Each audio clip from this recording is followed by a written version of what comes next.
Hi, and welcome back to our third EMA Artist Q&A. We're here with Holly, who you might recognise as a teacher at EMA, but is also an amazing session musician, playing bass with a lot of really great Kiwi musicians. So thanks for coming along this morning, Holly. Thanks for having me. It's really early. It is early. And we're going to talk about your career so far and your life in music.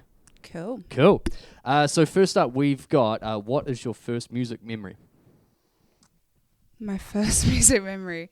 The first thing that comes to mind is kind of embarrassing, but I was a disgustingly big One Direction fan. Like, actually, like, vile. Like, I was one of those fans that would go to, like, the international shows as well. Like, if you go, like, on my mum's Facebook and look deep enough, you'll find some stuff, eh? Like, I loved One Direction, and I think that was kind of my first time I realised that I could be infatuated with something like music, like just obsessed. So yeah, That's awesome. I like the honesty. yeah. Do you It's got still to be like done. One Direction? I mean, I like Harry. I like Harry Styles. What inspired you to take up the bass guitar? I think probably just I wanted to do an instrument, but I think it was my mum that originally said do bass, because I remember wanting to do guitar and she was just like, everyone does guitar. That's boring. Do something different. Yes. So I did bass, took up bass and got my first bass for $20 off Trade Me. Picked it up in the Mitre 10 car park. What was the bass? Do you remember? It was an Ashton bass, but I had like the DR neon strings, so there was like one green, one pink. Oh my And god! they would like glow on stage. It was real embarrassing. Fantastic. But yeah, that's Super cool. my first instrument. Love it. What colour was it? It was black. Okay, cool. It was just black. Excellent. Very key information. You are very much in demand as a bass player for live performance work and have played with some amazing Kiwi artists. How did you get started in this area of the industry? I think probably I did bass all through school. So I was doing jazz and doing basically everything that I could do music wise. But I finished school in 2019 and I was a bit directionless. Like I had good grades and I wanted to go into like medicine. I wanted to be a vet. Wow. Yeah, crazy. Like, What? like I was all ready to just jump into uni, but I had a gap year, which is probably good because it was the year that pandemic started in 2020. So it was just kind of a hobby that started. When the click and collect level came about from the lockdown, which was, for the record, the worst thing that could have happened to my bank account. Oh no. I built a home studio. I Amazing. taught myself how to record and produce, and I just on iMovie I was making covers and just posted them on Instagram for fun. Cool. Yeah. And it kind of just like took off. Like I don't really know how else to describe it. Like I just followed heaps of bass players that I thought were cool, posted videos, and yeah, it just like I met lots of people, lots of artists, nationally, internationally, like yeah, just through Instagram, honestly. Amazing. Yeah, it was literally just Instagram. That's a good lockdown. That's productive. Yeah, it was productive actually. It was an investment. Yeah, I spent so much money. It wasn't good, but oh well, we're here now. Yeah. Well, now it's your job. Yeah, It worked out. It did work out. That's awesome. What do you enjoy most about being a session musician versus just being in one band?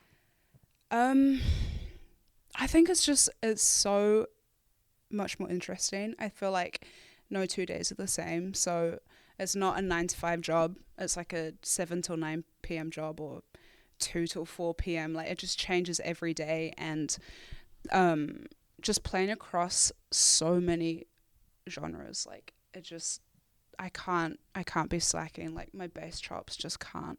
Yeah. They can't lack, because like sometimes I get called into a gig and I'll be doing like bossa nova stuff, or I'll be doing pop rock or alt pop, or just so many random genres. Yeah.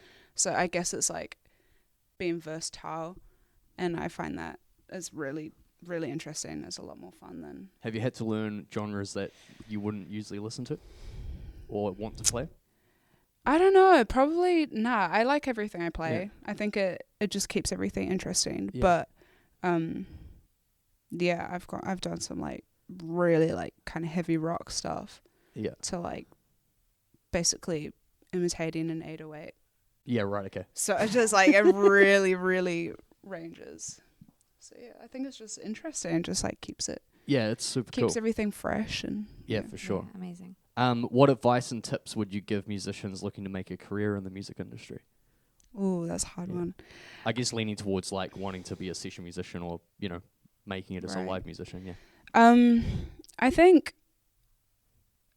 I was thinking about this the other day actually, and I think it's honestly like there's one half of it. There's like 50% that's your skill and obviously your versatility, and just I guess being able to like I don't know, be kind of likable. You kind of have to rock up to Yeah. places and like get on with people, and there's obviously that side of it. Yeah.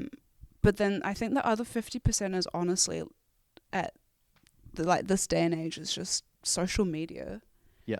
Which is kind of crazy to think about. Like you kind of have to know how to be a content creator Yeah, for sure. to be a musician. Yeah.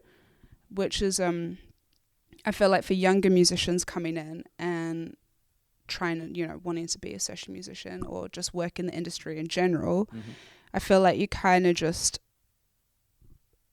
you know we've grown up around social media, right? So it's like it's easier to kind of adapt to that. But I feel like for maybe like the older generation that want to like kind of get into you don't count because you're already doing it. No, who want to get into it? No, just when you said you grew up around social media, I was like, ooh. Stab. Yeah. No, I guess where I was getting with that though is even someone who's like plays in a band and has done music for a while, it's always changing. So like the whole Yeah. social media thing is like Yeah.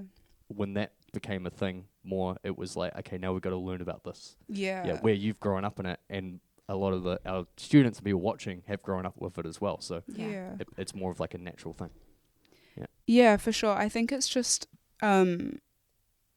like I've spent probably just as much time working on the kind of social media like algorithms and all that kind of stuff just as much as I have with the bass stuff and learning songs and like new techniques and just practice in general. Yeah, cool. Nice. So yeah, I think it just kind of social media is so important, just connecting with other people. Yeah. Yeah, if you're not going out to gigs all the time and talking to people, then like messaging people, just making friends is just important. Yeah, for really sure. important. Networking. Yeah. And like you said, just being like a good person and getting along with people. Is Yeah, like the really industry important. is too small. You can't be someone that people don't like. Yeah, no matter how The good word you gets are, right? around. Yeah, exactly. How do you prepare for live performances, in particular when you're asked to perform very last minute? I put this one in because we saw you do a gig very last minute Yeah. and you played awesome. Like within Oh, 24 thank hours? you. Yeah. Yeah, that was hectic, and honestly, that happens a lot more than I'd like. Like, it's just kind of, I don't know. I feel like it's obviously not a nice situation to be in. So like, I don't like to put myself in that kind of position because it is very hectic. But Yeah. I think just for last minute performances, like making almost like a cheat sheet, like that's my priority. So I'll go home, get my laptop out, write down all the songs, write down little notes, the chords and stuff, and I'll use it on stage if it, like I did at that gig.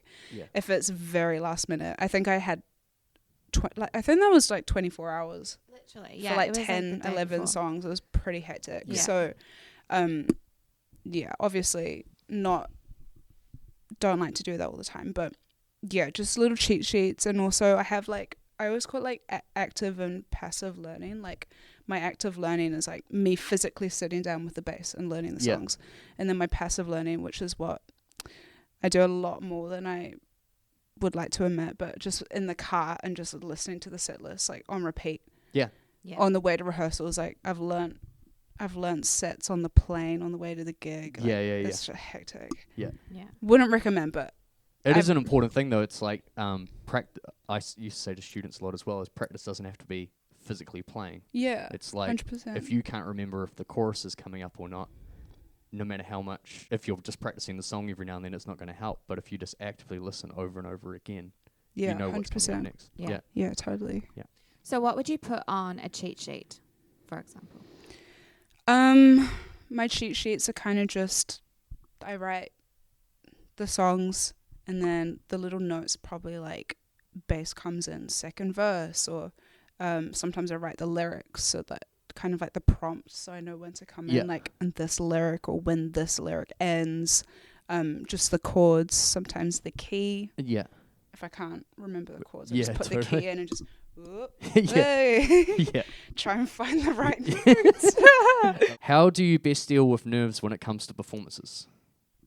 Okay. I feel like at this point, nerves are kind of like, I used to really struggle with nerves, but I feel like now it's a bit easier. Yeah. Like I still get a bit nervous, but I think I just having some cool down time before I get on stage, like I get really easily influenced by other people's nerves and stuff. Yeah, okay, right. So if I'm not nervous and then someone in the band goes, "Oh guys, big crowd, I'm pretty nervous," I'm like, well, I'm nervous too now. Yeah. Right. So like I kind of have to take myself away from that situation Yeah. and just kind of get in the zone a bit. Yeah. And honestly, I feel like a lot of my nerves just kind of turn. It's just like deep down excitement. So when I Yeah. get on stage, I'm like, oh, this is fine. Yeah, for sure. But I think it's just the lead up is kind of I think being scariest nervous part. is a good thing. Or like Yeah. having that excitement. Otherwise, it's like you don't care. Yeah. You're like, what am I doing? Well, so I tell myself that, like, whenever I get really scared, I'm just thinking to myself, they're not here to watch me. I'm in the backing band, so I don't need to be scared. That's awesome. That's great. See, as a singer, I'm like really envious Yeah. because you're just like no. Yeah, we've got a good Focal life point. at the back. Yeah, Yeah. literally. all eyes. Yeah. Just locking in the back. It's just Yeah, it's the it's best. chill. It's the best thing.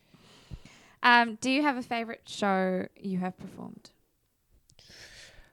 Honestly, probably the most the recent run of Remy Wolf shows that we did. We did the with Foley, we did the Auckland and the Wellington show, and it's really cool. I feel like Foley are awesome. They're just the most coolest and most talented people ever, and I think they've worked really hard, and they've gone to a point now where people are rocking up early to watch them. It's not just like, oh, the opener's on Yeah. at 8:30, so because they've got some big opening slots at the moment. Yeah, yeah. And it's not just we'll rock up after the opening act, like people rocking up to watch them, and just Amazing. people singing back their lyrics to them, and just the crowd engagement is just Yeah. crazy. Yeah. Like, yeah, people love Foley. That's so So. cool. That's fantastic. That's like your main gig, right? Yeah.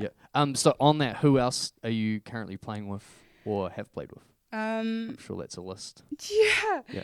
Yeah. It's getting pretty big. Yeah. I'm playing with Acacia, so she's doing kind of R&B, Yeah. pop stuff. Play with Bexy, who I was actually a really big fan of before I started playing for her. Awesome. And I remember messaging her and being like, I love your music. I want to play bass for you one day. Yeah. And now it's funny because she's one of my best friends. Yay! But it's just, yeah. So she does kind of like indie rock, poppy stuff. Cool. Play with Jewel. So Yeah. they do they're a duo. They do like kind of electronic kind of pop stuff. Yeah. We talked about this before. It's Duel, not the 90s pop sensation Jewel. Yeah, Nick was very Right, concerned. I was okay. like, you're playing with Jewel? Like, anyway. Yeah. Yeah. So I'm playing with those guys. Playing with Will Swinton. He's kind of a new pop, kind of hip hoppy Rad. Cool. artist. Thea. She's Yeah. synth pop, Yeah. alternative pop artist.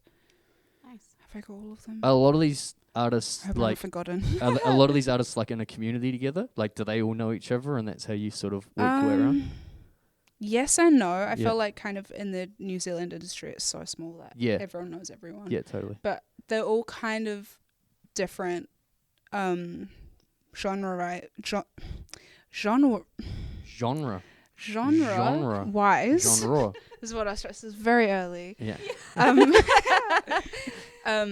Yeah, they're just all very different, and I think that it keeps it interesting. Yeah. Because I'm just playing for like a whole bunch, and the cool thing is that I actually I adore all of their music. Like, I connect a lot with their music, and I Yeah. think that's important.